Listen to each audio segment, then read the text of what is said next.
A simple hotel receptionist, until the military guest froze at the sight of her pendant. Jessica Miller nervously adjusted the small silver crescent moon pendant dangling from her neck as she checked the documents of the guest in front of her. She had worked at the Panorama Hotel for 3 years, always maintaining her impeccable professionalism, but at that moment she sensed something different in the air. The man at the counter was military. That much was obvious from his bearing and upright posture. When he handed over his documents for check-in, his eyes locked onto Jessica's pendant, and all color drained from his face. The papers slipped from his hands, scattering across the marble floor of the hotel's elegant lobby. Where did you get that?" he asked in a trembling voice, pointing to the jewelry around her neck. Jessica felt a shiver run down her spine. There was something in the man's voice, a mix of despair and hope she couldn't quite grasp. She glanced around and noticed other guests beginning to turn and watch the scene unfolding at the reception desk. I'm sorry, sir, but this is personal," she replied, instinctively raising a hand to the pendant as if to shield it. The military man, whose name on the documents was Colonel Robert Thompson, took a step forward, his blue eyes still fixed on the small piece of jewelry. "You don't understand. That pendant, it belonged to my sister. She disappeared 20 years ago." The words fell like bombs in the silence that had settled around them. Jessica's legs felt weak. That pendant was the only keepsake she had from her childhood, the only thing connecting her to a hazy past she could barely remember. "That's impossible," she whispered, but her voice came out weaker than she intended. Just then, Mrs. Wilson, the hotel manager, appeared like a whirlwind from the side hallway. Her heels clicked sharply against the floor as she approached, her face flushed with irritation. "What's going on here?" she demanded in an authoritative tone. "Jessica, you know very well not to bring personal matters into guest interactions." "I didn't," Jessica began to explain, but Robert interrupted. "It's my fault, Mum. I recognized a piece of jewelry that holds great meaning for my family." Mrs. Wilson looked back and forth between them, clearly uncomfortable with the situation. The Panorama Hotel had a reputation to uphold, and dramatic scenes in the lobby were unwelcome. "Mr. Thompson, I'll personally handle your check-in. Jessica, finish your shift at the auxiliary reception. We'll talk later." Jessica felt the world spin. She needed this job more than anything. After losing her previous job when her grandmother fell ill, the Panorama Hotel had been her salvation. Now, because of a pendant, everything might crumble again. As she made her way to the auxiliary reception on shaky legs, Jessica didn't notice an elderly woman sitting discreetly in the lobby's waiting area, watching the entire scene with intense interest. Mrs. Eleanor Watson, 67 years old, clutched a yellowed photograph to her chest, her eyes brimming with tears. The rest of Jessica's shift passed in a blur of anxiety and confusion. She could barely focus on her tasks, her mind constantly returning to the Colonel's words. How could her pendant, the only remnant of her childhood, have belonged to a stranger's sister? When it was finally time to go home, Jessica headed to the staff locker room to collect her things. Her hands trembled as she opened her locker, and that's when she heard footsteps behind her. "Jessica!" It was Colonel Robert's voice. She turned, startled.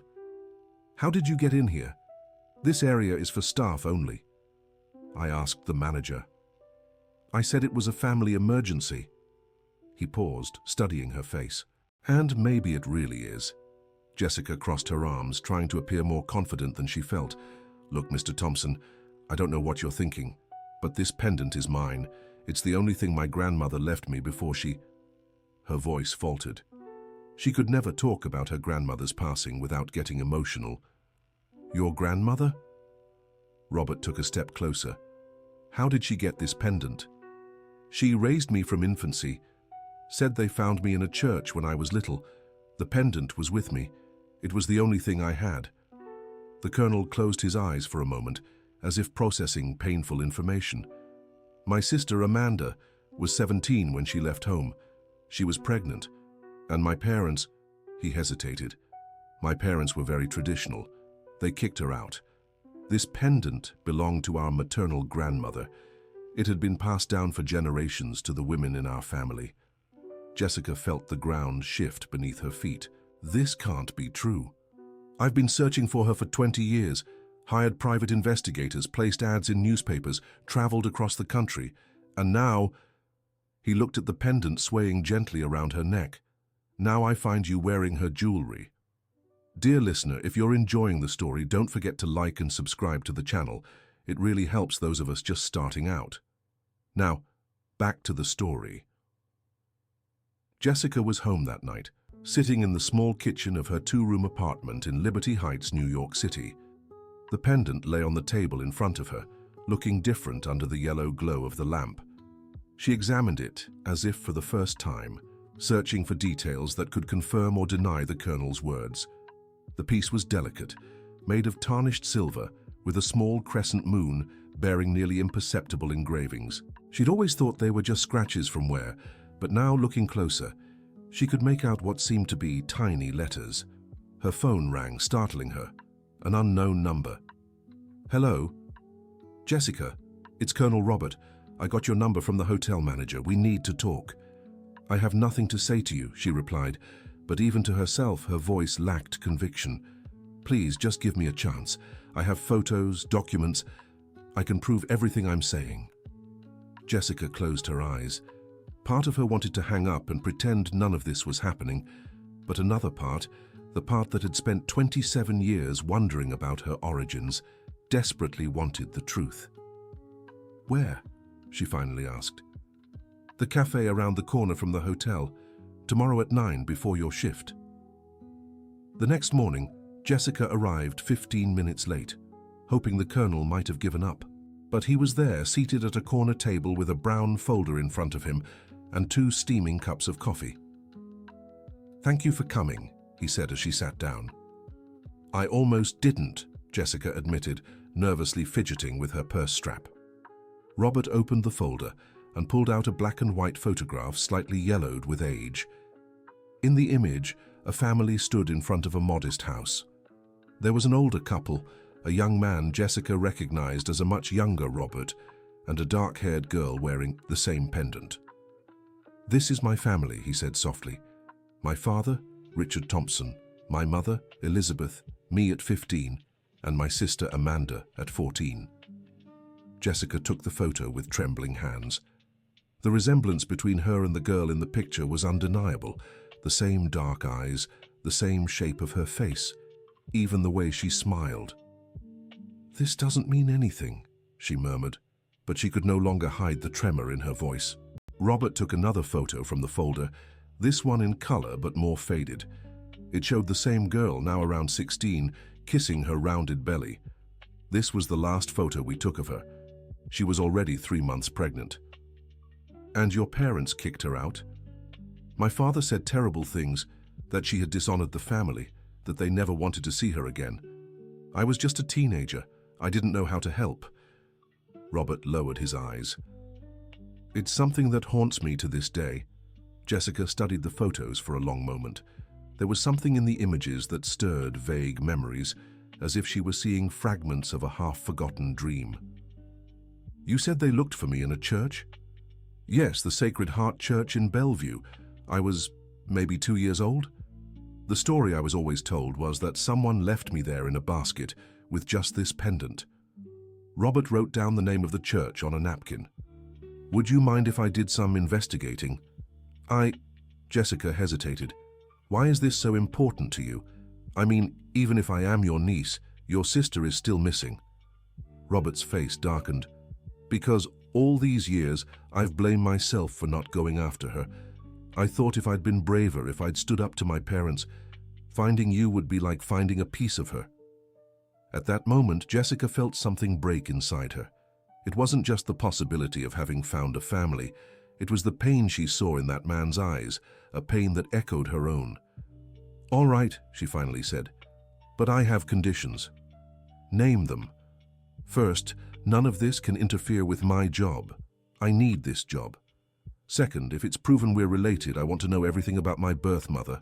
And third, she paused, touching the pendant. No matter what we find out, this pendant stays with me. It's all I have from my childhood. Robert nodded. I agree to everything. They were so absorbed in their conversation that they didn't notice Mrs. Eleanor Watson, the elderly woman from the hotel, had entered the cafe and chosen a nearby table where she could catch fragments of their talk. Her eyes were fixed on Jessica's pendant, and her hands trembled as she held a teacup. At the Panorama Hotel, news of the reception desk drama had spread quickly among the staff. During the lunch break, Jessica found herself at the center of attention in the break room, with co-workers asking questions she didn't know how to answer. "Is it true you might be some rich man's daughter?" asked Jennifer, the other receptionist. "Imagine how crazy that would be," commented Michael from room service. "Suddenly you find out you've got a family loaded with money." "It's not like that," Jessica replied, feeling uncomfortable. "And even if it were, it wouldn't change who I am." Mrs. Wilson appeared at the door, interrupting the conversation. "Jessica, may I speak with you?" In the manager's office, Mrs. Wilson got straight to the point. "I can't have employees creating awkward situations for our guests. The Panorama Hotel has a reputation to uphold." "Mrs. Wilson, I didn't create any situation. Mr. Thompson was the one who approached me. Regardless, I'm transferring you to the overnight shift for a few weeks, until this situation is resolved."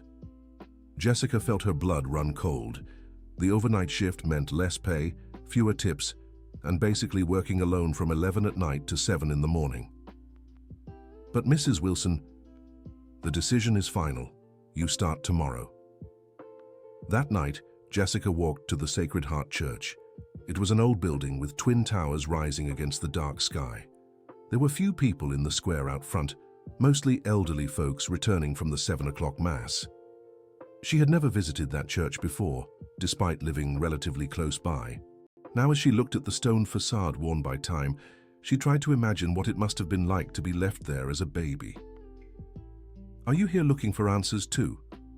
Jessica turned and saw Mrs. Eleanor approaching slowly, leaning on a wooden cane. "I'm sorry, you are..." "Eleanor Watson. I was at the hotel yesterday when all that commotion happened." Jessica blushed. "Oh yes. I didn't mean to cause any trouble." "You didn't cause any trouble, dear. In fact, I think you may have solved a very old mystery." Mrs. Eleanor looked at the church, then turned her eyes back to Jessica. "I worked as a nurse at St. Elizabeth Hospital for 45 years. I've seen many stories, many families coming together and falling apart. Some stayed with me more than others. Did you know my birth mother? I knew a young woman named Amanda Thompson who gave birth to a girl in 1997. She was alone, scared, and after the birth she said something about leaving the child where she could be found by good people." Jessica felt her legs weaken. "Are you sure?" "I have a very good memory for faces and stories, and when I saw that pendant yesterday and heard the young man's last name..." Mrs. Eleanor paused, studying Jessica's expression. "There's something else you should know. Your mother didn't abandon you because she didn't love you. She was trying to protect you." "Protect me from what?" "From her family. From her father specifically. I overheard her talking to a social worker about how he had threatened to do something terrible if he found out where you were."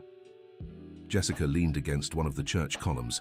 27 years of unanswered questions were starting to make sense, but each revelation brought even more pain. "Do you know what happened to her afterward?" Mrs. Eleanor shook her head sadly. "She said she would look for work in another city, that she'd come back for you once she got settled, but she never came back." Jessica finished. "She never came back." Dear listener, if you're enjoying the story, don't forget to like and especially subscribe to the channel. It really helps those of us just starting out. Now, continuing. Jessica's first overnight shift was a lonely and strange experience. The Panorama Hotel at night was completely different from the daytime bustle. The hallways echoed with mysterious noises, and the reception area was bathed in a soft light that cast long shadows. It was almost 2 in the morning when she heard the elevator open. To her surprise, Colonel Robert stepped out, this time dressed in civilian clothes, jeans and a simple blue shirt that made him look younger and less intimidating. "You shouldn't be here," she said, glancing nervously at the security cameras. "I know, but we need to talk." "I've found out some things." Robert approached the counter and placed a folder on the marble surface. I went to the church today and spoke with Father Anthony. He's been there for 30 years and remembers the day you were found very well. Jessica's heart raced. And? He said a young woman showed up at the church on a winter night in June 1997. She was crying and carrying a baby. She spoke with him for hours, asking for help to find a good family for the child.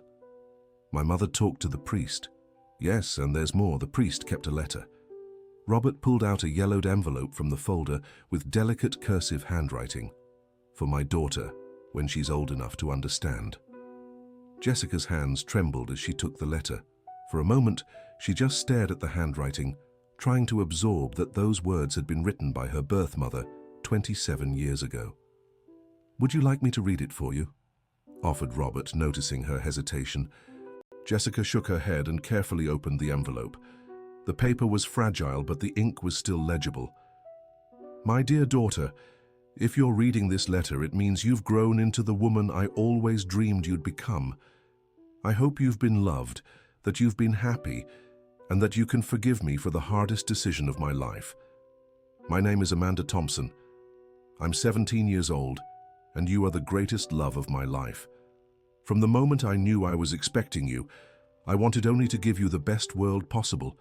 But the world isn't always kind to young girls alone. My family rejected me when they found out about you. My father said terrible things, made threats. I was afraid he would hurt you if he ever found us, so I made the most painful choice a mother could make. I brought you to this church because I know God puts the right people in our path. I trust you'll be found by someone who will love you as I cannot at this moment. It's not that I don't love you, my child. It's precisely because I love you so much that I'm letting you go. I'll work. I'll become someone strong enough to protect you, and then I'll come back for you. I promise I'll return. The pendant I've left with you has belonged to our family for generations. It's your heritage, your connection to us, your birthright. One day, when we're reunited, I'll tell you the story of every woman who wore it before you. Until that day, my beautiful girl, know that somewhere someone loves you more than words can say. With all my love, your mother, Amanda." Jessica finished reading with tears streaming down her face. Her vision was so blurred she could barely make out the last words. "She was going to come back," she whispered. "She promised she'd come back." Robert stepped closer, his own eyes glistening. "And she tried, Jessica. I've spent the last few days investigating. I found records of an Amanda Thompson who worked 3 different jobs in Watson between 1998 and 2000. Laundress, waitress, cleaner. She was saving money." "What happened?" "In 2001, she fell ill. Pneumonia that turned into something worse. She had no health insurance, no family to help." Robert didn't need to finish. Jessica understood. "She never got to come back for me because she died trying. She never abandoned you, Jessica. She just ran out of time." At that moment, they both heard the elevator sound again. The doors opened, and Mrs. Eleanor Watson appeared, wearing a robe over her nightgown and carrying a small travel bag. "Mrs. Watson?" Jessica stood, surprised. "Are you staying here?" "Since yesterday, I came to New York City specifically to speak with both of you." The older woman approached slowly, her eyes fixed on the letter Jessica still held. "I lied yesterday when I said I only knew your mother from the hospital. The truth is, I helped her far more than that." "How so?" asked Robert. Mrs. Watson sat in one of the lobby chairs before continuing. "When Amanda left the hospital after giving birth to you, she had nowhere to go. I took her into my home, let her stay in the guest room for a few weeks. It was from there that she left you at the church." Jessica leaned against the reception desk. "You were with her? You saw—" "I saw how much she suffered making that choice. She cried for 3 days straight, wrote that letter 10 times before she was satisfied, and she made me promise that if you ever came looking for answers, I'd tell you the whole truth." "Why didn't you say this yesterday?" Robert asked. "Because I needed to be sure. Amanda made me keep a few things in case anyone from her family, or you, ever came. I had to go home and get them."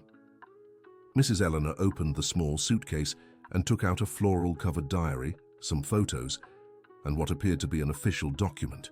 "This is the diary she wrote during the month she lived with me. And this, she showed the document, is her original birth certificate. She asked me to keep a copy. Jessica took the certificate with trembling hands. There it was, written in block letters. Name Mary Jessica Thompson. Mother Amanda Wells Thompson, father not declared. Mary Jessica, she murmured. I didn't even know I had another name. Amanda chose Mary after the Virgin Mary, and Jessica because it means brave for the journey. She wanted you to be brave no matter what life had in store for you. Robert took the certificate and studied the details. Wells Thompson. That was our grandmother's married name. Amanda must have adopted it when she left home. There was something else she wanted you to know, Mrs. Eleanor continued. In the last days before leaving for Watson, Amanda received some letters from family. From our family, Robert straightened up. From your father specifically. Awful letters full of threats. He said if he ever found Amanda or the child, he'd make you regret it for the rest of your lives. Robert's face hardened. My father was always a difficult man, but I never imagined he'd... That's why she never returned to New York City, even after she settled in Watson. She was too afraid. Jessica opened the diary and read a few random pages. The handwriting was the same as in the letter, delicate and careful. Each entry revealed the desperate love of a young mother trying to do her best for her daughter. June 3, 1997. Jessie turned 1 month old today. She smiles when I sing to her. How can I let her go? But how can I condemn her to a life on the run with me? June 15, 1997. Eleanor told me there's a family at the church who've been trying to adopt for years. They're good, stable people. Maybe it's a sign. June 20th, 1997. Tomorrow is the day. I wrote the letter and left Grandma's pendant with her.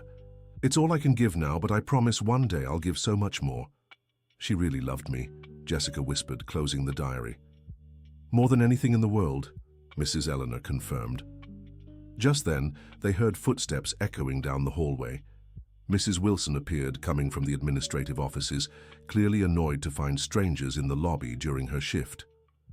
Jessica, what's going on here? Why are there guests out of their rooms at 2 in the morning? Mrs. Wilson, I can explain. And you, she pointed at Mrs. Eleanor, shouldn't you be in your room?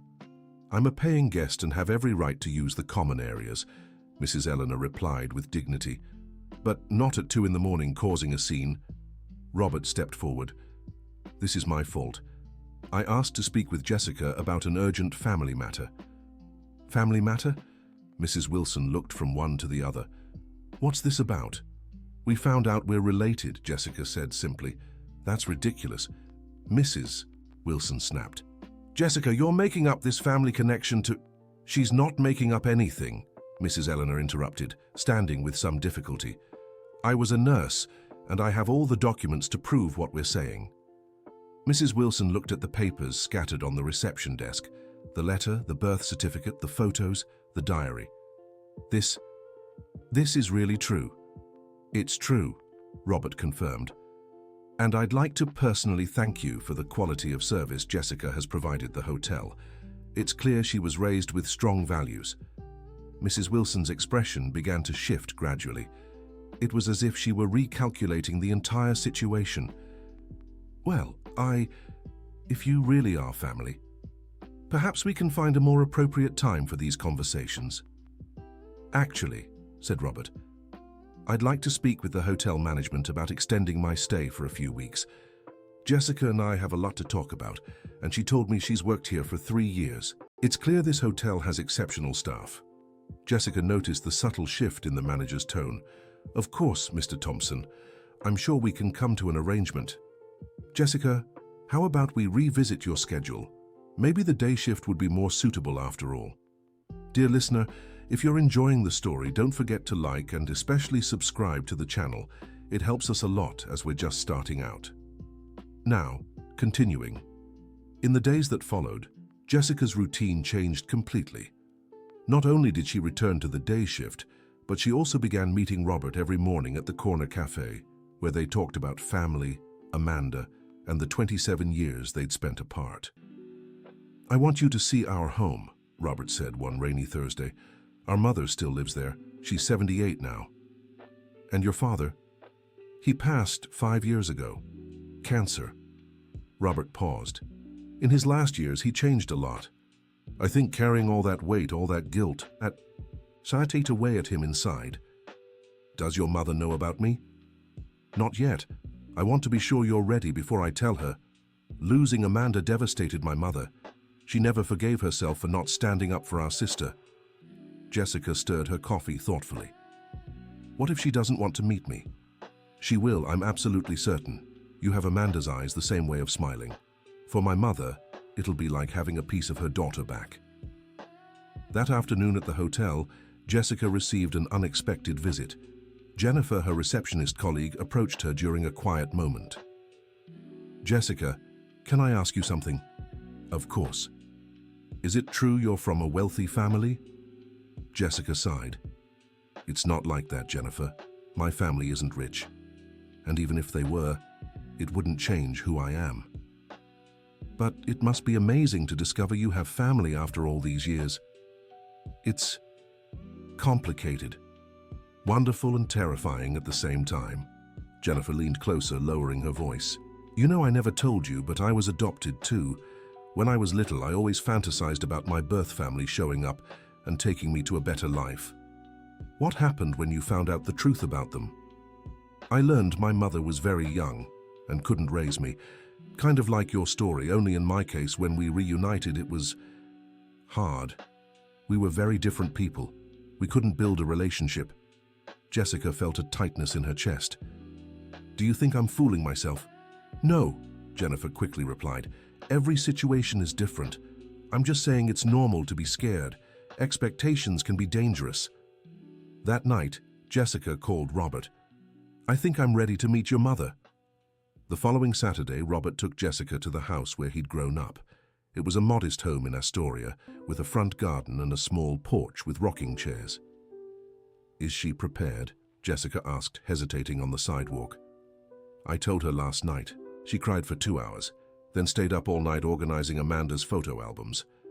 The door opened before they even rang the bell. Mrs. Elizabeth Thompson was a petite woman with snow-white hair pinned in a bun, wearing a floral dress that smelled of lavender. Her eyes, as blue as Robert's, were red from crying. My girl, she whispered, bringing her hands to her face. You look just like my Amanda. Jessica felt her eyes fill with tears.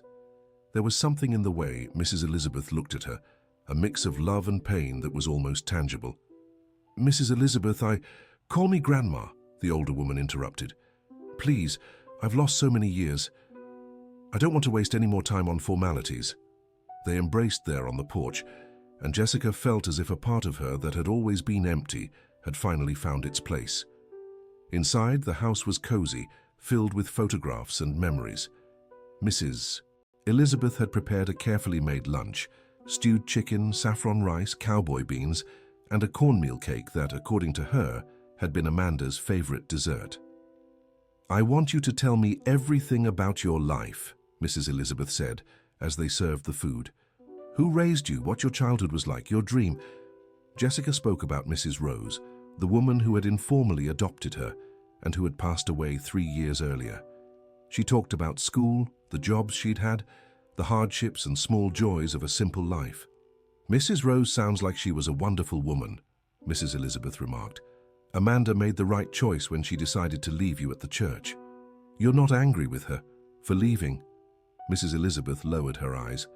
I'm angry at myself for not being brave enough to stand up to my husband, for letting him drive our daughter away. If I had been stronger... Grandma, Jessica said the word for the first time. You can't carry this guilt alone. Amanda made the choices she thought were right at the time. After lunch, Mrs. Elizabeth showed Jessica the room that had been Amanda's. It was small, with a single bed, a simple desk, and shelves full of books. The walls were covered in photos, drawings, and little keepsakes. I kept everything exactly as she left it, Mrs. Elizabeth explained. I always hoped that one day... On one of the shelves, Jessica found a small music box. When she opened it, a delicate ballerina began to spin to the sound of a soft melody. This was her favorite. I gave it to her when she turned 15. Jessica gently ran her fingers over the ballerina.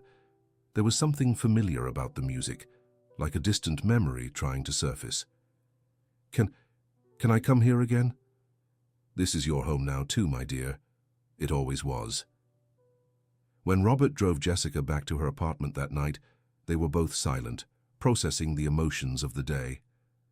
"Thank you," she finally said as he parked in front of her building. "For what? For not giving up on searching, for recognizing the pendant, for making this reunion possible." "Amanda made me promise something when we were kids," Robert said, looking out the window. "She made me promise that if anything ever happened to her, I'd take care of her family. I failed for 27 years, but now I can finally keep my word." The following Monday, Jessica arrived at the hotel with a different energy. There was something in her posture, in her smile, that hadn't been there before. Mrs. Wilson noticed immediately. "Jessica, you look different." "How so?" "More confident, like you found something you were searching for." "I think I really have." During the week, Jessica divided her time between work, visits to the Thompson house, and long conversations with Mrs. Eleanor, who had extended her stay at the hotel to help Jessica better understand her mother's story. "Amanda was a special girl," Mrs. Eleanor shared one afternoon. "Very smart, very sensitive. She wanted to be a teacher, you know. She always talked about how she wanted to help children learn." "Why didn't she finish school?" "She got pregnant her senior year. The baby's father, well, he disappeared as soon as he found out. Amanda never talked much about him, but I could tell it had been a complicated relationship." Note: the translation strictly follows the provided mappings, maintains the original paragraph structure, and preserves the tone and style suitable for the target audience. Jessica absorbed every detail about Amanda, as if they were pieces of a puzzle finally coming together. Each story helped her understand not only where she came from, but also who she was. One day, Robert showed up at the hotel with an unexpected proposal. "I want to show you where Amanda lived in Watson," he said. "I managed to get the address of one of the places she worked. The owner still remembers her." The following Saturday, they made the hour-long trip to Watson. The coastal town was sunny, with the scent of salt water filling the air. The place where Amanda had worked was a small diner in the city center. Mrs. Vera, the owner, was a robust woman in her 60s, with dyed blonde hair and a warm smile. "Amanda Thompson," she exclaimed, when Robert explained the reason for their visit. "Of course I remember her. A hard-working girl, polite, always punctual." "Could you tell us what she was like?" Jessica asked. "Quiet, but very responsible. She worked here as a waitress during the day and cleaned an office at night. She always talked about saving up for something very important." Mrs. Vera looked at Jessica curiously. "You have her eyes, you know, and the same delicate way of speaking." "How was she when she worked here?" Jessica asked.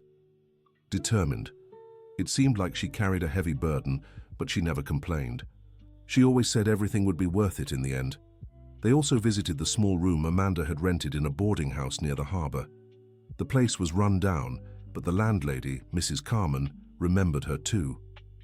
"Amanda was a model tenant. Never late on rent, never caused trouble. But I noticed she was sick in the last few months. She coughed a lot, always tired." "Do you know when she passed?" "It was the winter of 2001. She was in the hospital for a few weeks. I visited her a couple of times, but she was very weak." Mrs. Carmen hesitated before continuing. "She asked me to keep some things, in case someone from her family ever came looking. She said she had a daughter who might one day search for her." "Do you still have those things?" "I do. They've been in the attic for over 20 years. Half an hour later, Mrs. Carmen came down from the attic, carrying a small cardboard box. Inside were some simple clothes, a notebook with notes, a few photos, and a sealed letter addressed, "To Mary Jessica, my beloved daughter." Jessica opened the letter with trembling hands. The handwriting was weaker than in the first letter, but still recognizable. "My dear Jessie, if you're reading this letter, it means you've found me, even though I'm no longer here to see you. I'm sick now, and I know my time is running out. But I'm not sad, because I know you've grown up strong and beautiful, just as I always dreamed. I want you to know that not a single day has passed in all these years when I didn't think of you. I worked hard, saved some money, always planning for the day I could return to New York City and bring you home. I wanted to have a nice house to offer you, a stable, safe life. But sometimes life doesn't go as planned. I'm leaving these letters and a few keepsakes in the hope that one day you'll know how loved you were, even from afar. In the notebook in this box, I wrote about you every day. They're letters I could never send, thoughts I could never share. It's my way of giving you all the love I couldn't give in person. I know you have family in New York City. My brother Robert, my mother Elizabeth. They're good people, even if they made mistakes in the past. I hope when you meet them you can forgive and rebuild the bonds I couldn't keep. Be happy, my girl. Be brave. Be everything I dreamed you'd be. With all my eternal love, your mother, Amanda. Jessica read the letter twice before she could speak. When she finally looked up, both Robert and the two ladies were silently crying. She never forgot me, whispered Jessica. Never, Robert confirmed. And now you have all the answers you were looking for. They returned to New York City in silence, each lost in their own thoughts. Jessica held the box on her lap, as if it were the most precious treasure in the world. That night, alone in her apartment, she opened the notebook Amanda had left behind. It was different from the other one. This one was written over the years. Each entry was a letter to the daughter she hoped to reunite with. January 3rd, 1998. Jessie, you would be 1 year old today. I bought a small cake and sang happy birthday alone. I promise next year we'll be together. June 15th, 1999. I got my second job. Now I work mornings and afternoons. The money is adding up faster. Maybe this year I can finally come back for you. December 25th, 2000. This is your third Christmas away from me, but it will be the last, I promise. I'm almost done saving enough to rent a small house for the two of us. Jessica read until dawn, following through Amanda's words the years of struggle, hope, and unconditional love. Each page helped her better understand the sacrifice her mother had made and how deeply she had been loved all those years apart. On Monday, she arrived at the hotel with red eyes from crying, but a serene smile on her face.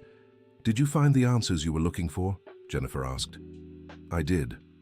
And I discovered that sometimes the answers are even more beautiful than we expected." Over the following months, Jessica became fully part of the Thompson family. She began having Sunday lunches with Mrs. Elizabeth, helped Robert manage the family business — he had inherited a small transportation company — and slowly built a new life that included the past she had uncovered. The Panorama Hotel also benefited from all these changes. Mrs. Wilson, impressed by Jessica's dedication even through the emotional turmoil, promoted her to front desk supervisor. The raise allowed her to move to a larger apartment and help Mrs. Elizabeth with some medical expenses. Mrs. Eleanor became a constant presence in their lives. She returned to her hometown but visited New York City every month, always bringing new stories about Amanda and Jessica's early years. One day, she brought a special surprise. "I found a few more things in my attic," she said, handing Jessica a small package. "Amanda asked me to keep this for you too." Inside the package was a pair of small silver star-shaped earrings. These were hers as a child. She said she wanted you to have them when you were old enough to wear earrings. Jessica put them on immediately. They were perfect, as if made just for her. "Now I have the pendant and the earrings," she said, touching the jewelry around her neck. "It's like she's hugging me." At the hotel, Jessica's story spread among the staff and even some regular guests. Many were moved by the journey of discovery she had lived. Some even shared their own family stories and reunions. One day, an elderly guest approached the front desk and said, "Young lady, I heard your story. I lost touch with my sister 40 years ago over a silly argument. Your story gave me the courage to look for her." Jessica smiled. "I hope you find each other. Family is the most precious treasure we have." 6 months after first meeting Robert, the Thompson family organized a special ceremony. They visited Amanda's grave in Watson, bringing flowers and photos of Jessica. "Amanda," said Mrs. Elizabeth Thompson, kneeling before the simple headstone, "your daughter grew up beautiful, strong, and kind, just as you dreamed. She found her way back home." Robert had ordered a new plaque for the grave. "Amanda Wells Thompson, beloved daughter, courageous mother, woman of faith, reunited forever with those she loved. Jessica placed the bouquet of white roses on the grave and whispered, "Thank you, Mom, for loving me enough to let me go, for working so hard to try to come back, for leaving all those letters and memories so I could know you. Now I know where I came from and I know where I'm going." Back in New York City, life settled into its new rhythm. Jessica divided her time between work, family, and a new project. She had decided to study education. Inspired by discovering that Amanda had wanted to be a teacher, she chose to fulfill the dream her mother couldn't. "I want to work with children who've been through tough situations," she explained to Robert during one of their morning conversations. "Kids who were adopted, who lost touch with their families, who need someone who understands what they're going through." "Amanda would be so proud," he said. "I hope so." Mrs. Elizabeth, in turn, found in Jessica a new reason to live. She began helping her granddaughter with her studies, sharing family stories and passing down recipes that had been handed down for generations. "You brought light back into this house," she said one evening when Jessica stayed for dinner. "I lost a daughter, but I gained a granddaughter. God works in mysterious ways." At the hotel, Jessica became a role model for other employees facing personal struggles. Her story of perseverance and reunion inspired those who knew her. "How did you manage to forgive?" Jennifer asked one afternoon. "I mean, your birth family left you when you needed them most." "They didn't abandon me," Jessica replied. "They made mistakes, chose poorly out of fear and pride. But deep down, each of them carried that pain all these years. Forgiveness frees not just the one who's forgiven, but especially the one who forgives." 2 years after the reunion, Jessica graduated with her degree in education. The graduation ceremony was an emotional family event. Mrs. Elizabeth, Robert, Mrs. Eleanor Watson, who insisted on coming from her town, and even some colleagues from the hotel were there. "Amanda would be here cheering for you," Robert said, as Jessica stepped onto the stage to receive her diploma. "She is here," Jessica replied, touching the pendant. "She always has been." Jessica got a job at a public school serving children in vulnerable situations. Many of them had stories like hers: broken families, adoptions, loss. "Miss, were you ever abandoned?" asked one of her students, an 8-year-old girl named Bethany who had been left at a daycare by her father. "I wasn't abandoned, Bethany. I was protected by someone who loved me so much they chose to leave me safe rather than keep me in danger." "How do you know?" "Because I was left as a baby too. And it took me many years to understand that sometimes love shows itself in ways we can't grasp at the time." The school where Jessica worked learned of her story through other staff members.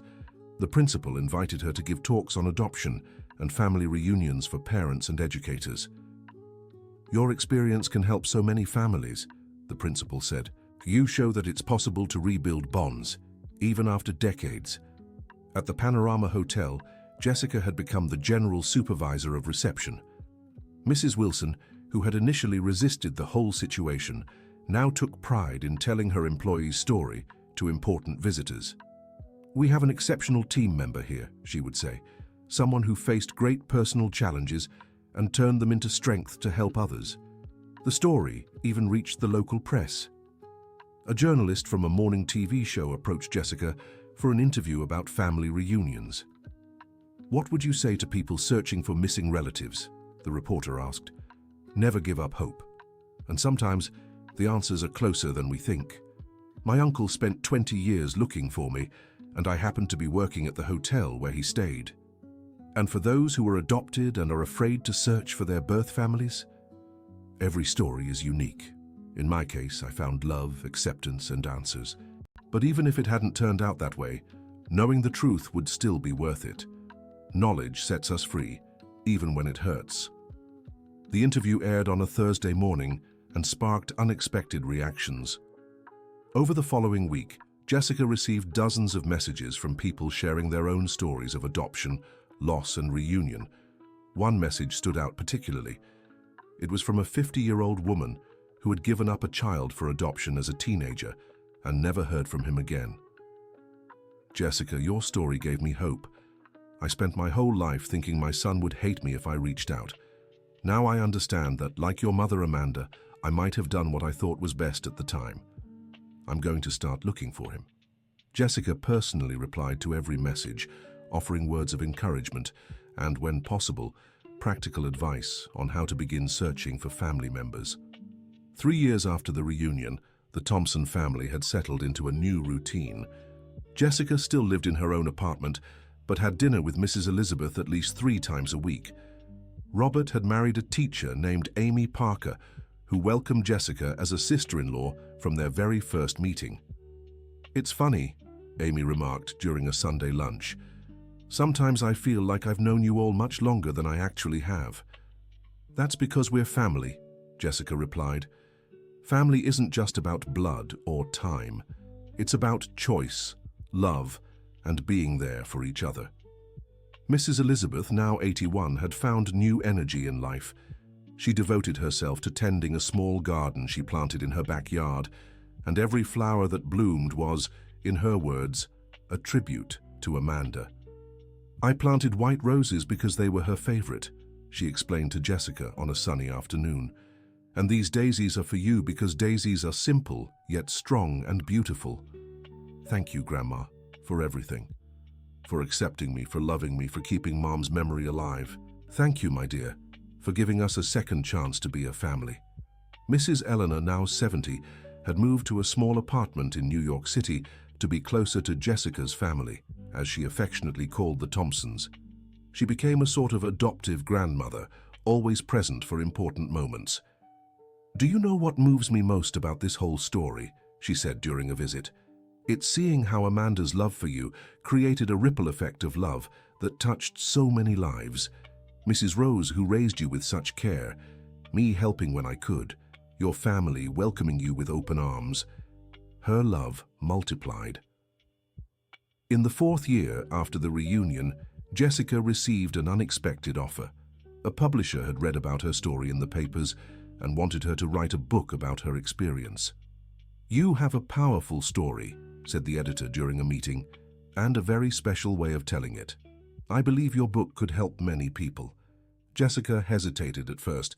Writing about her life meant reliving all the moments of pain, uncertainty, and discovery. But after talking with her family, she decided to accept. "Amanda wanted to be a teacher," said Robert. "Maybe this book is a way to teach, to help others through your experience." The writing process took 2 years. Jessica spent nights and weekends revisiting her memories, Amanda's letters, the documents Mrs. Eleanor Watson had kept, and crafting a narrative that honored everyone involved in her journey. "It's harder than I imagined," she confessed to Amy Parker one afternoon. "Writing about pain, even pain that has turned into healing, is a painful process." "But you're not just doing this for yourself," Amy reminded her. "You're doing it for all the people who will see themselves in your story." When the book, The Memory Pendant, a story of love, loss, and reunion, was released, the ceremony took place at the Panorama Hotel itself. Mrs. Wilson insisted on hosting the event, transforming the hotel's event hall into a welcoming space for the presentation. "This hotel is where it all began," Jessica said during her launch speech. "It was here that a military officer recognized a pendant and changed our lives forever. It's only fitting that it's here I share our story with the world." The book became an unexpected success.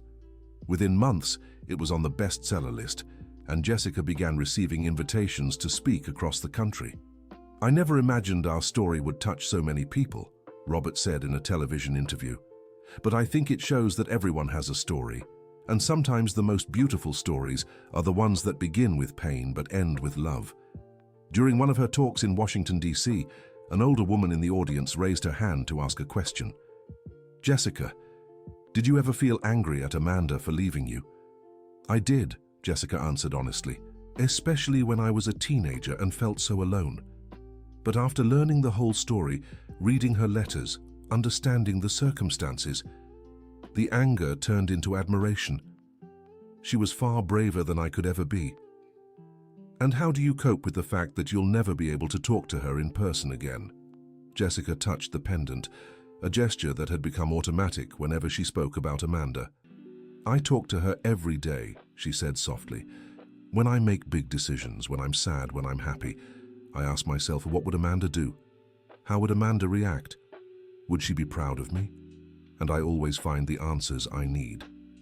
5 years after the reunion, Jessica's life had changed completely, but in ways she could never have predicted.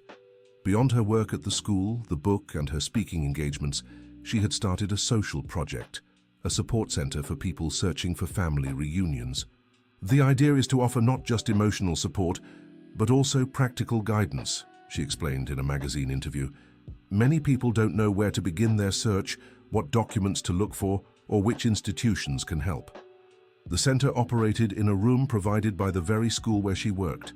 Trained volunteers assisted people of all ages searching for missing relatives, whether birth parents, children given up for adoption, or siblings separated by life circumstances. In 2 years, we've already helped 18 families reunite, Jessica said proudly. Not all cases end like mine, but they all end with people having more information about their histories, and that in itself is a kind of healing. Mrs. Elizabeth, now 83 years old, had become a sort of honorary grandmother to all the children who frequented the center. She baked cookies and prepared tea for the meetings, always offering a comforting word to those going through difficult times. I never thought at 80 I'd discover a new purpose in life, she said. But helping these people is like honoring Amanda's memory in a different way. The work at the center brought Jessica touching and challenging stories. There were cases of absolute success, like 2 sisters who had been separated in childhood and reunited after 60 years. There were also more complex cases where reunions brought more questions than answers. Not every story has a happy ending like mine, Jessica admitted during a talk. But I believe everyone has the right to know their history, even when that history is painful. One case that stayed with her was that of a 40-year-old man who only discovered he was adopted after his adoptive parents passed away. He spent 2 years searching for his biological family, only to learn his mother had been a victim of violence and that he was the product of that violence. How can I help someone process a discovery like that? Jessica asked Robert during one of their conversations. The same way you processed learning our family rejected Amanda, he replied. By showing that the circumstances of birth don't define who we are and that we can always choose what kind of person we want to be. The 6th year after the reunion brought significant changes. Jessica was invited to coordinate a national program for finding missing persons, a joint initiative between non-governmental organizations and government institutions. It's a huge responsibility, she told Amy Parker, but I feel everything I've been through has prepared me for this moment. The new job meant more travel, more responsibilities, but also the chance to impact far more lives. Jessica accepted on the condition that she could keep her work at the school at least part-time. The children are my priority, she explained. They remind me every day why this work matters. During one of her work trips to Los Angeles, Jessica received an unexpected call. It was from a television producer who wanted to make a documentary about her story. There have been articles, the book, interviews, the producer said. But I believe a documentary could reach even more people, especially if we included other similar stories. Jessica hesitated. Exposing her life like that, with cameras, detailed interviews, recreations of pivotal moments, felt too invasive. Can I think about it? She asked. Of course, but I want you to know our intention isn't to sensationalize your story. We want to show the human journey of healing and hope. That night, Jessica called Mrs. Elizabeth to discuss the proposal. What do you think, Grandma? Is it worth exposing our family like this? My dear, Mrs. Elizabeth said with the wisdom of her 83 years, your story has already changed so many lives. If a documentary can change even more, I think it's worth it. Amanda would be proud to know her pain could help others find less pain. The documentary took a year to produce. The crew filmed interviews with Jessica, Robert, Mrs. Elizabeth, Mrs. Eleanor, and even some of the people helped by the Family Reunification Center. One of the most emotional moments was when they visited Watson and filmed at Amanda's grave. Jessica read excerpts from her mother's letters while the cameras captured the raw emotion of the moment. "Mom," she said, speaking directly to the camera as if talking to Amanda, "your story is helping people all over the country. You wanted to be a teacher, and in a way, you are. Through me. through your letters, through the love you showed. You're teaching about courage, sacrifice, and unconditional love. When the documentary aired on a national network, it had unexpectedly high viewership. The station's phone lines were overwhelmed with calls from people sharing their own stories or asking for information on how to search for missing relatives. "The impact went beyond anything we expected," said the producer. "We received over 5,000 contacts in the first 3 days." Jessica found herself in the spotlight again, but this time she was prepared. She had learned to balance her public life with her need for privacy and family intimacy. 7 years after the reunion, an unexpected event took place. During a talk in Miami, a woman in the audience stood up and said, "Jessica, I think I know more about your mother Amanda's story. I worked with her in Watson, but not at the restaurant. We worked together at a textile factory for a few months."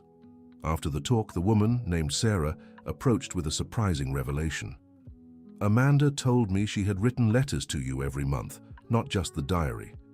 She sent those letters to the church where she left you, asking them to keep them in case you ever showed up." Jessica felt her heart race. Do those letters still exist? "I don't know, but it's worth checking." The following weekend, Jessica and Robert made an urgent trip to New York City. At Sacred Heart Church, Father Anthony, now in his 60s, greeted them with surprise. "Letters for Jessica," he reflected. "There was a time, yes, when we received mail addressed to a child who had been left here, but that was so long ago." He led them to a back room in the church where old documents and forgotten items were stored. "If the letters still exist, they'd be in that box there," he said, pointing to a dusty box on a high shelf. With trembling hands, Jessica opened the box. Inside, among other papers, was a bundle of yellowed letters, all addressed to Mary Jessica, the girl left at Sacred Heart Church in June 1997. There were 37 letters, one for each month Amanda had lived in Watson. Letters she had written faithfully, always hoping they would one day reach her daughter's hands. "She never lost hope," whispered Jessica, clutching the bundle of letters. "Never," Robert agreed, equally moved.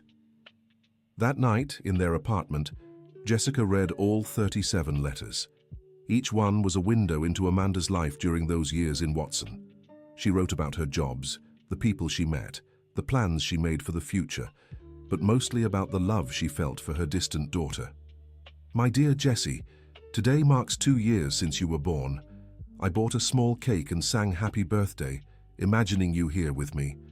One day, we'll have a real celebration, just the two of us. My beloved daughter, I got a better job today. I'm closer to being able to come back for you. I know you're being well cared for, but my heart aches every day because I can't watch you grow up. Jessie, today I saw a girl on the street who must be your age. She was beautiful, laughing and playing with her mother. I cried imagining how you must be now, what words you can already say, if you're walking on your own yet." The letters painted a complete picture of Amanda's life in Watson, her financial struggles, her loneliness, but above all her tireless determination to create the conditions to reunite with her daughter. The discovery of the letters brought a new layer of understanding for Jessica. She realized that during all those years she felt abandoned. Amanda had maintained constant communication with her, even if one-sided. "It's like she was with me the whole time," Jessica said to Mrs. Elizabeth Thompson. "Writing to me, thinking of me, planning our future. Now you have the ultimate proof that you were loved every day of your life," her grandmother replied. The discovery of the letters was included in a second edition of Jessica's book, which became even more popular. Amanda's letters, reproduced with Jessica's permission, deeply moved readers. A review in a major newspaper stated, "Amanda Thompson's letters are one of the purest expressions of maternal love ever documented. They show that love knows no distance, no time, and that a mother can be present in her daughter's life even when physically absent." 8 years after the reunion, Jessica made a decision that surprised everyone. She decided to marry. Her fiancé was Daniel Watson, a psychologist who had started working at the Family Reunification Center 2 years earlier. "How did you two meet?" asked Amy Parker, curious about how discreetly Jessica had handled the relationship. "Working together," Jessica replied simply. "He understands my story, respects my work, and most importantly, he understands that my family includes not just you all, but also everyone we help at the center." Daniel was a calm man, 42 years old, who had lost contact with his father as a teenager and deeply understood the emotional complexities of family separations. "What impresses me most about Jessica," he said during the engagement party, "is how she transformed her own pain into a tool for healing others. She teaches me every day that our wounds can become our strength." The wedding was a simple but deeply meaningful celebration. Held at the Sacred Heart Church, the same place where Jessica had been left as a baby, the ceremony symbolized a circle coming full. "Amanda would be here if she could," Father Anthony said during the ceremony. "But in a way, she is. She's in the love Jessica carries in her heart, in the family she built, in the life she chose to live." Mrs. Elizabeth Thompson, now 85, cried throughout the ceremony. "I'm seeing my granddaughter get married," she whispered to Mrs. Eleanor Watson. "I never thought I'd live to see this day." "Amanda is watching too," Mrs. Eleanor replied. "I'm sure she is." After the wedding, Daniel moved into Jessica's apartment, but they kept up the routine of family dinners and staying close to Mrs. Elizabeth. "Our family has grown," Robert said during the first dinner with Daniel as an official brother-in-law. "And it keeps growing with love."